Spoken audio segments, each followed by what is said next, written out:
I went to see my parents' house and saw all the family photos on the walls were changed. Then I realized my brother had edited me out of every single childhood picture and my parents had them framed and hung up like I never existed. When I asked why, my mom just shrugged and said they look better like this. I left and never returned. Now they're mad I skip family events and make everything about me. The day I realized my family had erased me from our history, it felt like a punch to the gut. They wanted me gone from every photo, every memory, but I was about to prove them all terribly wrong. It was a cold, damp Sunday that October, the kind where the air itself feels heavy with unspoken things. I'd just driven 3 hours in silence, the hum of the road my only company, my mind a battlefield of anxieties. I was 29, and this was the first time I'd stepped foot in my parents' house in nearly a year. My last visit, for my brother Mark's birthday, had me seated at the table's far end, like a forgotten guest. But Mom's voice on the phone had been so sweet, so casual, asking me to come for lunch. Nothing dramatic. I should have known better. My name is David. I work in software, live alone, a pretty quiet life. I'm not officially estranged from my family, but it's always felt like I was tolerated more than loved. The spare piece that didn't quite fit their perfect picture. Mark, 3 years older, was born with that natural charisma. He went to law school, married his college sweetheart, gave my parents 2 adorable grandkids, and lives just 20 minutes away. Me? I moved out of state the second I could afford rent, dated here and there, poured myself into my career. In their eyes, Mark built a life. I built a hobby. Still, I told myself I wasn't going there to start anything. I'd practice keeping things light, smiling politely, dodging the inevitable jabs, and leaving after a few hours. Maybe it was guilt, or maybe I thought I was mature enough to rise above it. But deep down, I just wanted to believe things had changed. When I pulled into the driveway, the house looked exactly the same. White paint peeling, the same whimsical garden gnomes, that faded welcome mat. I stood there for a moment, hands in my pockets, before knocking. Mom answered with her usual tight-lipped smile and a quick, perfunctory hug. "You look tired," she said before I could even say hello.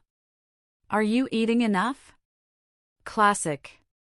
Inside, the air smelled of roasted chicken and rosemary, probably something Mark's wife had prepped. She's big on meal planning. I said hello to Dad, who gave me a distracted wave from his recliner without looking up from the news. The grandkids were shrieking upstairs, and of course, Mark arrived minutes after me, perfectly timed, breezing in with a joke and a bottle of wine. Everyone lit up. Mom kissed his cheek. Dad finally turned off the TV. Even the dog wagged its tail like it had seen Elvis. I just stood there, like furniture. We made small talk around the kitchen island. I asked about the kids' school projects, nodded through Mark's story about some corporate merger I didn't care about, and politely declined the wine. "Still not drinking?" Mark asked, eyebrows raised, as if it were some great character flaw. "Good for you, I guess." Mom gave a thin smile and quickly changed the subject. That's when I noticed it. The wall. It used to be covered with framed photos, vacations, birthdays, Christmas mornings with those matching pajamas I hated. But something was off. I walked toward it slowly, my gut already knowing what my eyes were about to confirm. Every photo was there. Every memory. Except I wasn't in them. The Disneyland shot from '98? Just Mom, Dad, and Mark holding Mickey balloons. My high school graduation? Mark in his suit, my parents in front of the school, but I was gone. The Christmas photo from 2011? Mark in his Santa hat, his arms slung around thin air where I knew I'd stood. I leaned in. Not just cropped. Photoshopped. The edges were too clean, the lighting didn't match. Whoever did it tried to be subtle, but I work in tech. I know how masking works. They'd erased me. I turned to Mom. What happened to the pictures? She didn't even look embarrassed. She just shrugged, reaching into a cabinet for plates as if we were discussing the weather. "Oh, Mark cleaned them up a bit," she said.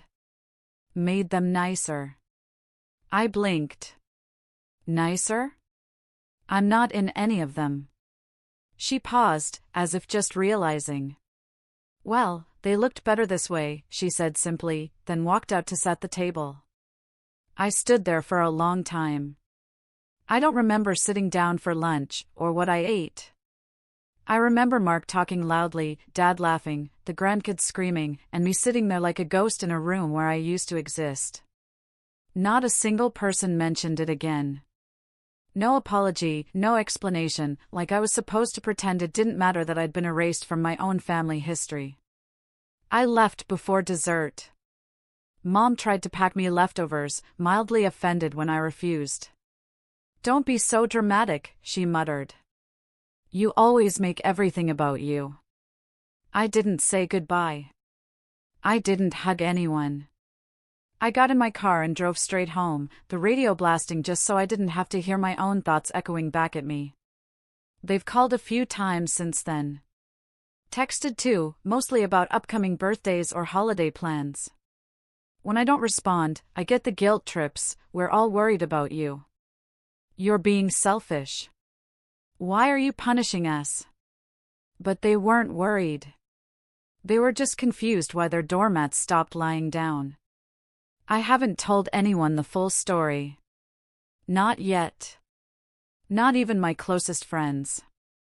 I've just said things are complicated with my family. But last night, I got a voicemail from Mom. Her voice tight, like she was trying to cry without ruining her mascara. "I don't understand what we did wrong, David. You're always so sensitive.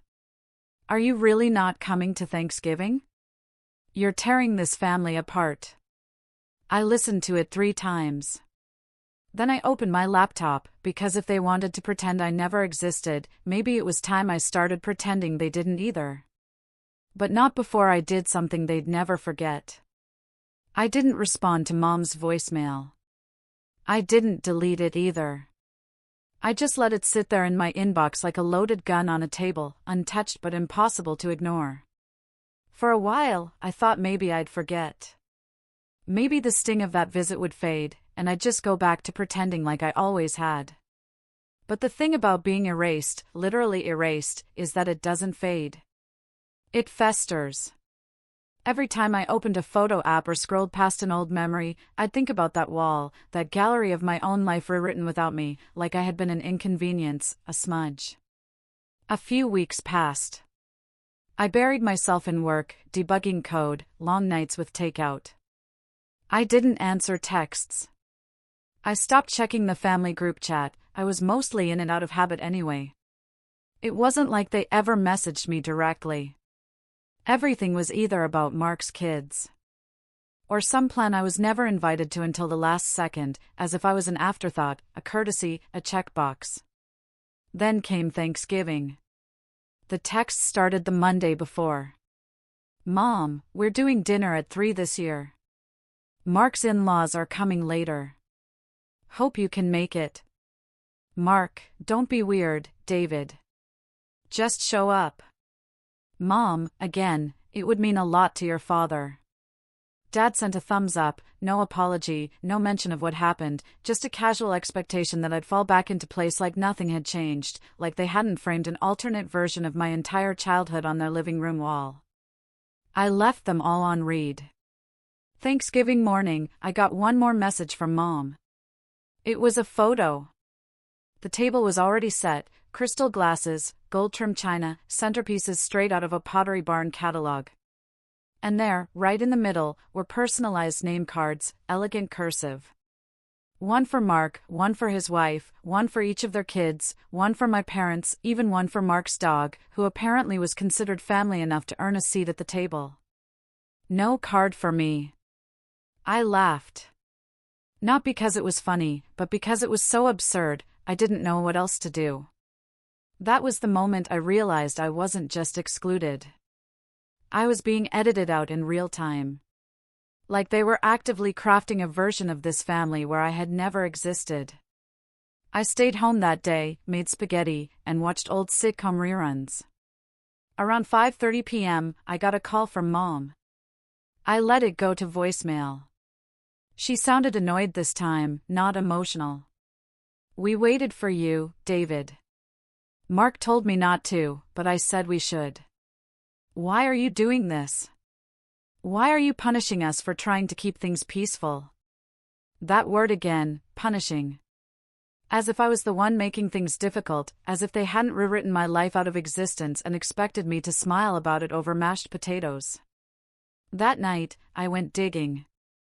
I opened a folder on my hard drive labeled old stuff and started scrolling through pictures from the past 20 years. Real photos, the ones I had saved because they actually meant something to me. There was one of me and Mark building a treehouse with our dad in the summer of '99. Another of all of us at my college graduation, me holding my diploma, beaming, Mom with tears in her eyes. And there was one I had completely forgotten about, my 10th birthday party. I was in a homemade Batman costume, chocolate frosting smeared across my face. Mark holding up a sign that said, "Happy birthday, little bro," with way too many exclamation points. I stared at that one for a long time, because it meant that once, at least once, this family had loved me, or at least pretended to. And somewhere along the way, that version of us got lost. I wasn't prepared for what happened next. A week later, I got a text from my cousin Chloe. We'd always been close growing up, but drifted apart after she moved out of state. Still, we followed each other on Instagram. Her message was short, "Hey, are you okay? I saw something weird at Aunt Sarah's last night." I called her immediately. Apparently, Aunt Sarah had pulled out a few old photo albums while Chloe was visiting. Family pictures, holidays, all that. But the thing that caught Chloe's eye was that several photos had been altered, badly. She could see where the edges didn't quite match. And more importantly, she remembered me being in them. She remembered the original versions. "I swear, David, there was this one from that Christmas at Nana's house when we were teenagers. You and I were standing in front of the tree making goofy faces. I know you were in that photo, but when Aunt Sarah showed it to me, you were gone like you'd never been there." My blood went cold. "Did you ask her about it?" "Yeah," Chloe said, hesitant. "She just kind of brushed it off. Said she didn't remember you being there, which is insane because you were literally the one taking most of the photos that year." I couldn't breathe. It wasn't just the pictures on my parents' wall. It wasn't just their house. It was spreading. "I think they've been giving people the edited versions," Chloe said quietly, sending them out, replacing them. I hung up and immediately called another cousin, Noah, who lived nearby and had always been neutral in the family drama. I asked him if he had any old photos saved from back in the day. He did. I asked him to send me the ones from my 21st birthday party. It had been at my parents' house back when things were still normal-ish. I remembered us all taking a big family photo in the backyard under those tacky solar lights Mom loved. He sent it. I opened the image.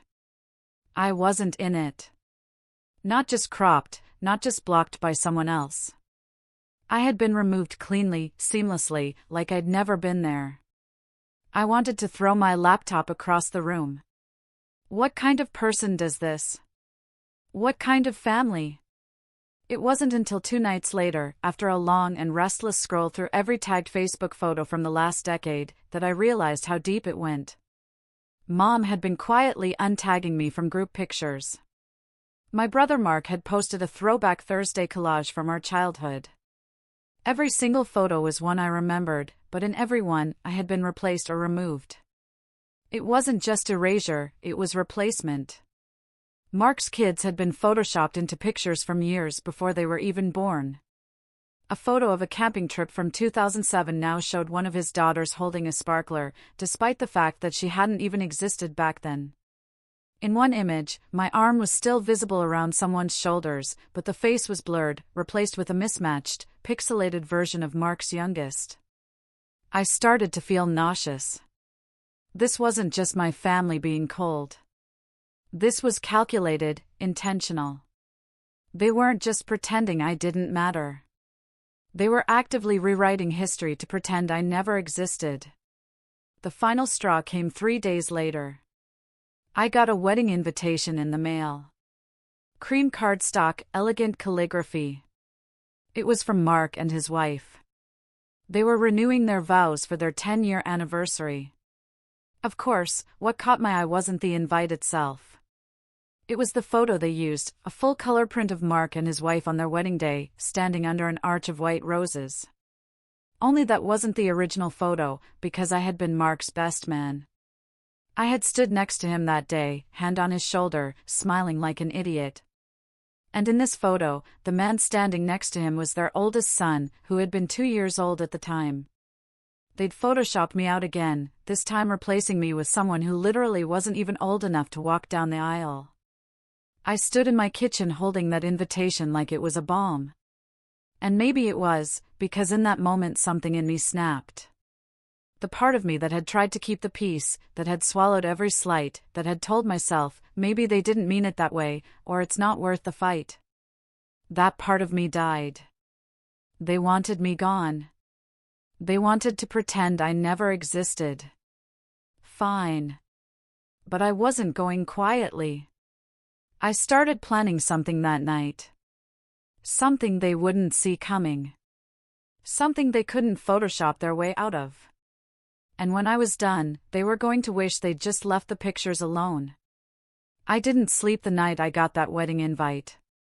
I just sat at my kitchen table, the card still propped against the coffee mug I never touched, staring at that photo like it might blink or speak or offer me some kind of explanation.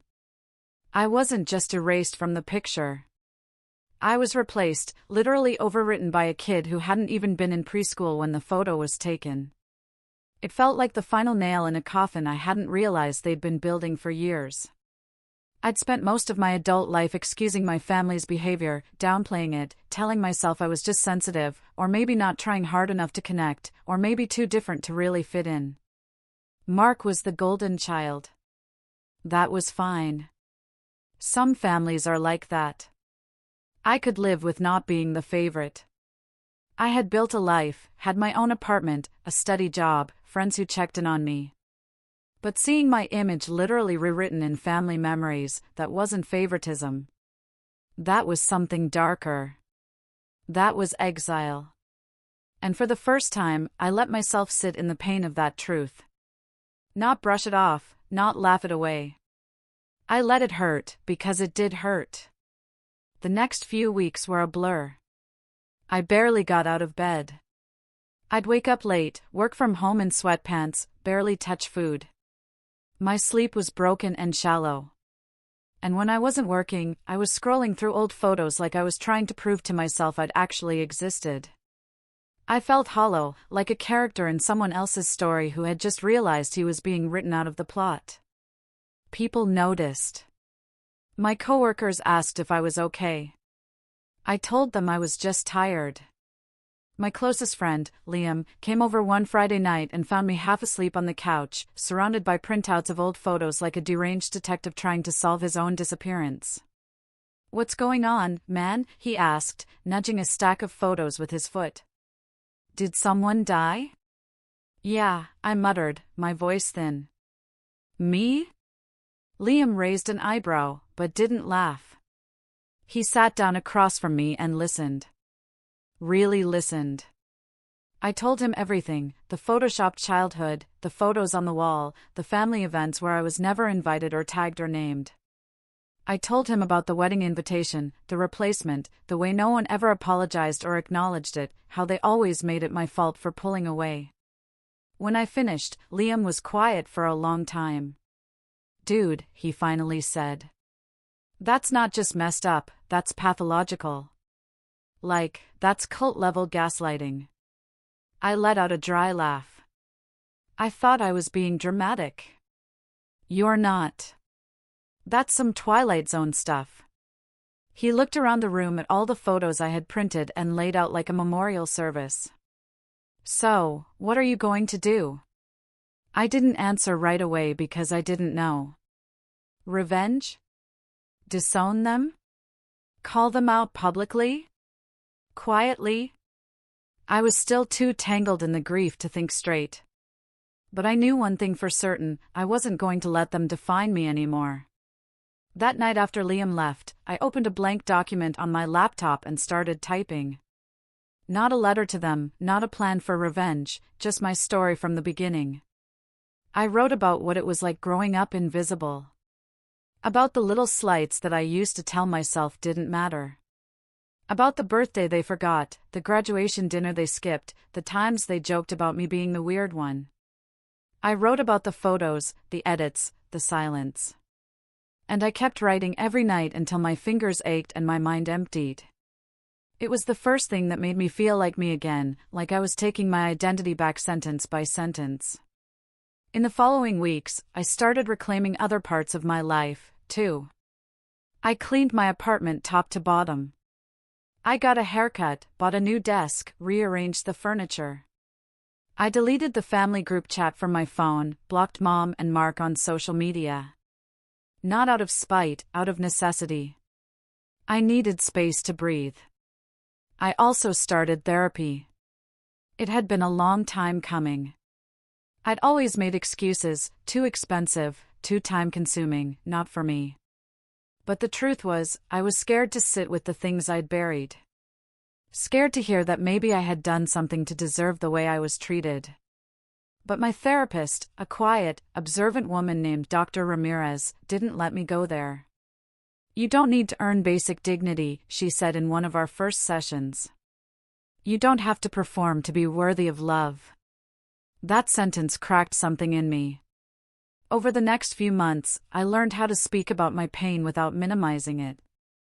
I learned that boundaries weren't cruel, that it was okay to walk away from people who chose to harm you, even if they shared your DNA. I started going for long walks after work, letting my thoughts drift without dragging me under. I rediscovered my love for photography. Real photography, not the kind that deletes people. I started shooting cityscapes at dusk, portraits of strangers at the park, candid shots of street performers. I created an Instagram account to share my work anonymously. Within a few weeks, it started gaining traction. One photo in particular, an old man sitting alone on a bench silhouetted by the orange glow of a street lamp, got reposted by a local art page. It exploded. People commented about how haunting and beautiful it was. Someone said it felt like a visual poem about grief and healing. They didn't know how right they were. That photo became my profile picture, not because it was popular, but because it reminded me that I still had a story to tell, that I was still in the picture, even if others tried to crop me out. Then one afternoon, an email popped up that stopped me cold. Subject line: Family Archive request for photo submissions. It was from my Aunt Sarah. Apparently, she and a few other relatives were putting together a digital memory book for Nana's 80th birthday. They were asking everyone to submit old family photos and stories to compile into a slideshow for the party.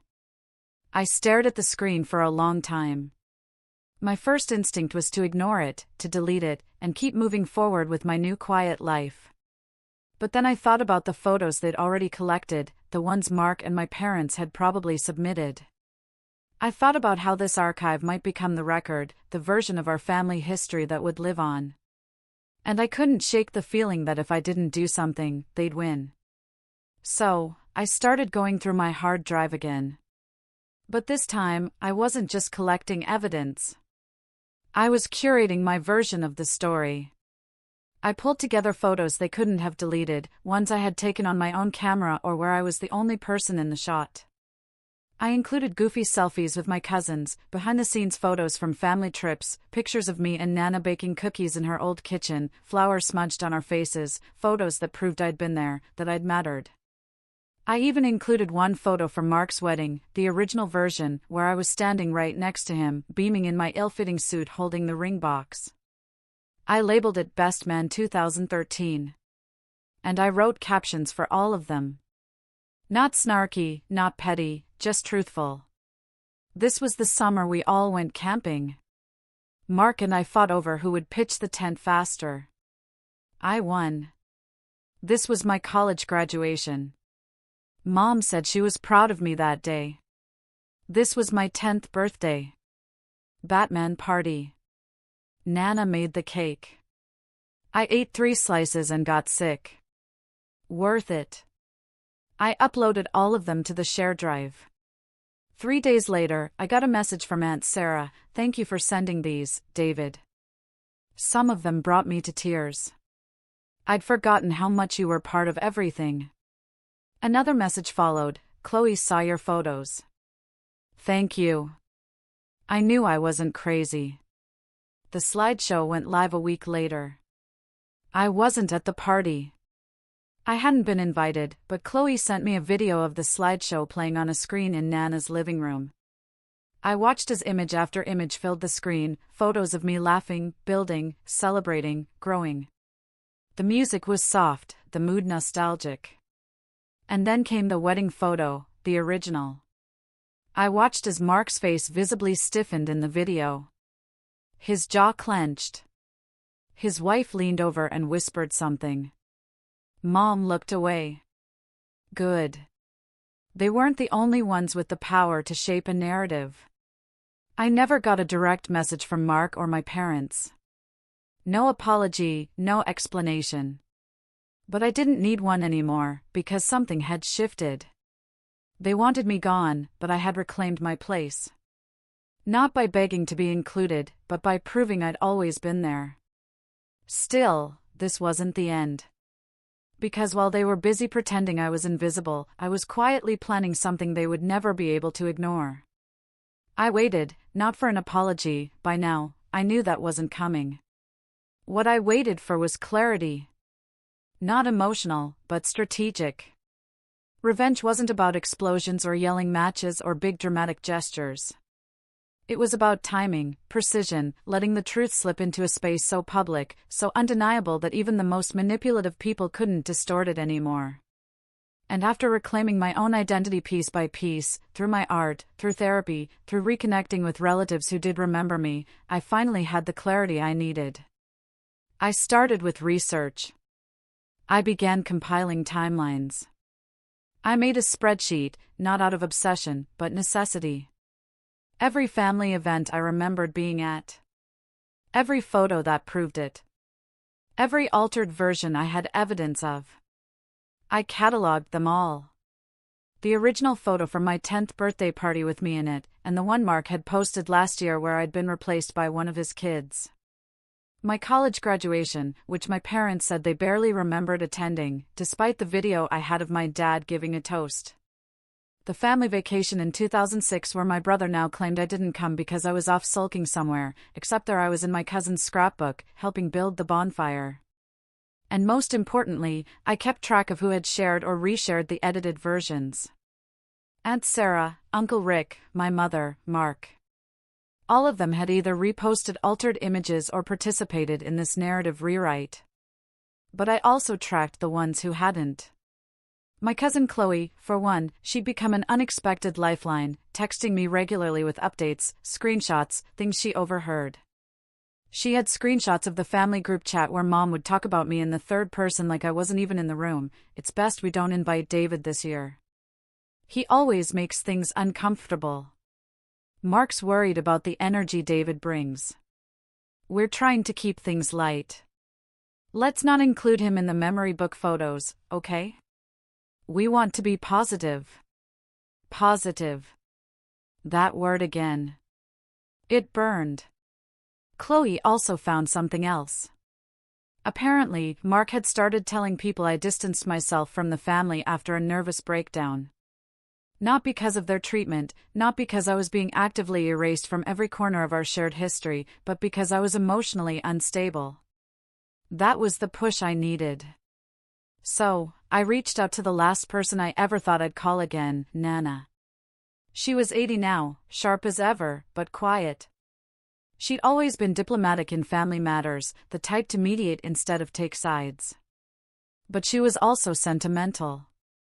She kept boxes and boxes of photos, real ones, untouched, unfiltered, photos my parents probably hadn't touched yet. I called her and asked if I could come visit. She sounded surprised but warm. I'd love that, she said. It's been too long. I drove the next weekend. She lived in a small town just a few hours away. And when I got there, she greeted me with a frail hug and watery eyes. You look just like your grandfather, she said, touching my cheek. We had tea, talked about nothing at first, then about the family. I treaded carefully until I saw the old album on her coffee table. I asked if I could look through it. She handed it over. There I was, page after page, smiling, awkward teenage me, holding sparklers, helping in the garden. Even Mark and I, arm in arm at his engagement party. There was no denying it. I'd been there. I'd mattered. And now I had the proof. Undisputable, tangible. Nana, I said softly. Do you know that some of these photos are different online? She blinked. What do you mean? I showed her my phone. Side-by-side comparisons, original versus edited, the cropped birthday photos, the wedding picture, my literal deletion. Her hands shook a little as she held the phone. They did this? She asked. Yeah, I said. They did. She looked at me for a long time.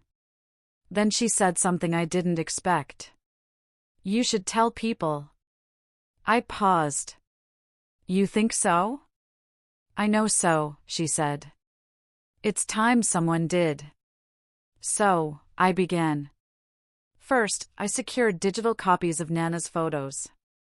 She even helped me scan some of them. We laughed at how bad some of the old shots were.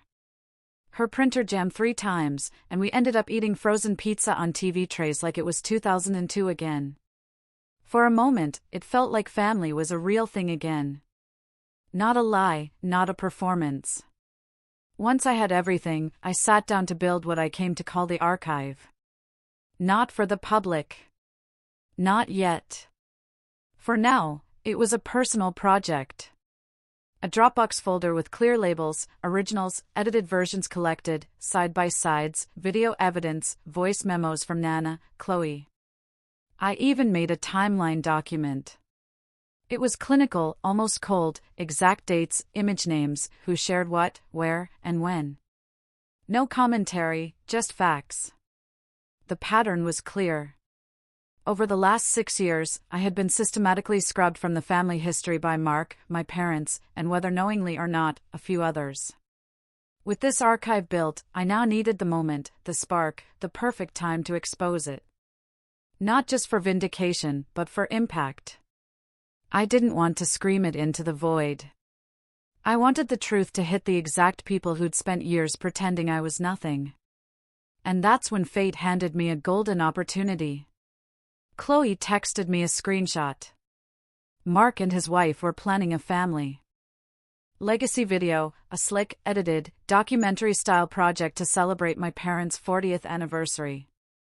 They'd hired a professional videographer, were collecting stories from relatives, and planned to play the final cut at a massive garden party in June. They were inviting extended family from all over the country. The whole thing was going to be recorded. It was perfect. I didn't tell Chloe my full plan, just asked if she could get me access to the videographer. She said she'd try. A few days later, she sent me his contact info. Don't say I gave it to you, she wrote. But he's chill. Just tell him you're part of the family and want to contribute a segment. So, I did. I reached out as David, Mark's younger brother, and asked if I could record a message for the video tribute.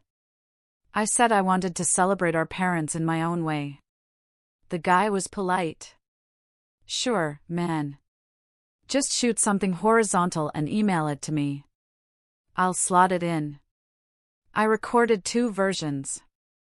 Version 1, sweet, clean, emotional, the one I knew they expected. Version 2, the truth. Not a rant, not a tantrum, just a calm, steady voiceover with visuals. It started with a photo of me and Mark at age 7 playing in the backyard. Then a caption, this photo never made it into the family slideshow. Then the side-by-side shots, me present in the original, gone in the new. I included timestamps, metadata, Nana's voice reading off old dates, Chloe's quiet voice confirming who was actually present at what events. I even played a screen recording of Mark's Facebook post from 2 years ago with my smiling face replaced by his toddler daughter in Photoshop. Then I ended it with this: you can crop me out of the pictures. You can rewrite stories and replace faces, but you don't get to rewrite me. I was there. I am part of this family, and no amount of editing will change that. I attached the file, sent it off. But I didn't stop there. I also uploaded the full archive to a private site I built in one weekend. Simple design, password protected, titled The Family They Forgot. I sent the password to 3 people, Chloe, Nana, and just for fun, Aunt Sarah. A week before the anniversary party, Chloe texted me a single sentence: "They're panicking." Apparently, the videographer had included the wrong version in the final draft. Whether by mistake or as a quiet act of rebellion, I still don't know. But the moment they previewed the video, Mark and my parents flipped. They tried to get it pulled, tried to reschedule, a re-edit, but it was too late. The files had been submitted. The venue was booked. The guests had RSVP'd. They couldn't cancel without raising questions. They could only brace themselves. And I? I waited, calm, steady, because I knew the moment was coming. The one where the masks would finally crack. Where they'd have to watch the world see exactly what they tried so hard to erase. And when that day arrived, I'd be ready. The garden party was set for a warm Saturday afternoon in early June. The sky stretched cloudless above a rented event space that my parents and Mark had booked just outside their town. A place with white gazebos, neatly trimmed hedges, a string quartet, and round tables decked in soft gold linens. It was supposed to be perfect. A celebration of family legacy. A 40-year anniversary. Grandparents smiling for photos. Kids running on the grass. Catered food with little name cards. The kind of event where every detail screamed togetherness, love, unity. Except this time, the pictures couldn't lie. Not anymore. I didn't attend the event. I debated it, but ultimately I wanted the moment to be theirs. Their show, their stage. I didn't need to be physically present for the truth to land where it needed to. My absence would speak for itself, especially when the video played. Chloe had agreed to record it for me. Not just the reaction, but the entire moment, the build-up, the expressions, the fallout. She positioned her phone carefully, muting the sound until the video segment began. She even brought a friend who pretended to be one of the photographers, letting her move freely between tables to capture the audience's reactions. The final video was 20 minutes long, and I watched every second. It began with a cheerful montage. Pictures of my parents in the 80s dancing at their wedding, holding Mark as a baby. Guests clapped politely, sipping champagne. The music swelled with nostalgia. People smiled, whispered fondly to each other. Then came the next sequence, our family through the years. That's when it shifted. The first few photos played as expected. Mark's birthdays, my parents in front of the old family home. But about 3 minutes in, the screen went black. Then a single photo, me and Mark, ages 7 and 10, holding water guns in the backyard, unedited. The caption appeared in white font: "This photo never made it into the family slideshow." There was a pause. Then the next image, the edited version, the one where I'd been cropped out completely. The audience murmured, confused. Then more side-by-side comparisons. My face erased. My arm still visible. Whole scenes rewritten. The captions were neutral, almost documentary style, original 2006 family camping trip. Edited version posted in 2021. Figure on the left replaced digitally. A few heads turned. Mark, seated at the front table, visibly stiffened. My mother leaned toward him and whispered something, her hand clutching her pearls. Then my voice came on. Calm, clear, measured. Not angry, not vengeful, just honest. I spoke over a slow pen of childhood photos. My name is David. I'm the youngest son of the couple being celebrated today. Some of you may not recognize me, and that's no accident. For the past several years, I've been gradually erased from our family's collective memory, removed from photographs, cropped out of narratives, replaced, or simply deleted. I'm not here to cause drama. I just want to share the version of this family you weren't shown. Gasps, quiet coughs, the clinking of forks stopped. I showed more images, a video clip of Mark's wedding where I stood beside him, than the altered version they'd used for their vow renewal where his son stood in my place. I timed it perfectly. As I spoke about being replaced, the frame froze on that specific swap. My face gone, his child photoshopped in, the lighting not even matched. I watched Mark's face in the recording. He looked like a man watching his house collapse in slow motion. His wife shifted uncomfortably. My dad closed his eyes. My mom stared at the screen with a rigid smile that cracked at the edges. Then came the final segment. Photos of me and Nana. Me with Chloe. A clip of my cousin Noah saying, "Of course David was there." He took this photo, pointing to a group picture where I had been erased. And then Nana's voice, trembling but firm, reading a quote from a letter she wrote. Me just 2 weeks prior, every family has a choice between truth and comfort, between love and control. I'm sorry I stayed silent so long. You were always part of this family, and you always will be. I closed the video with one final image. Me standing alone in the backyard last fall, holding a framed photo of my 10th birthday. The real one. Caption, I was always there. You just stopped looking. The screen faded to black. Silence. No music. No applause. Just stunned, awkward silence. In Chloe's video, you could see people start shifting in their chairs. A few guests glanced at Mark, then at my parents. Some whispered. Aunt Sarah looked like she'd swallowed a lemon. Uncle Rick took a long sip of wine. One of Mark's friends actually got up and walked outside. Then came the whispers, the tension, and finally the fallout. I found out later that the rest of the party went off script. The planned speeches were cut. My dad sat quietly for the remainder, barely speaking. My mom tried to laugh it off, tried to joke that David's always been theatrical, but people weren't buying it. Chloe told me that 3 different relatives approached her privately to ask if the photos were real. She showed them the site, the side-by-sides, the dates. They couldn't deny it. The truth was out. But I wasn't done. The next morning, I updated the private archive to be public. I added a disclaimer at the top, this is not about shaming. This is about remembering what's true. Then I sent the link to every guest who had attended the party, politely, just so they could see the full story for themselves. I didn't call anyone out by name.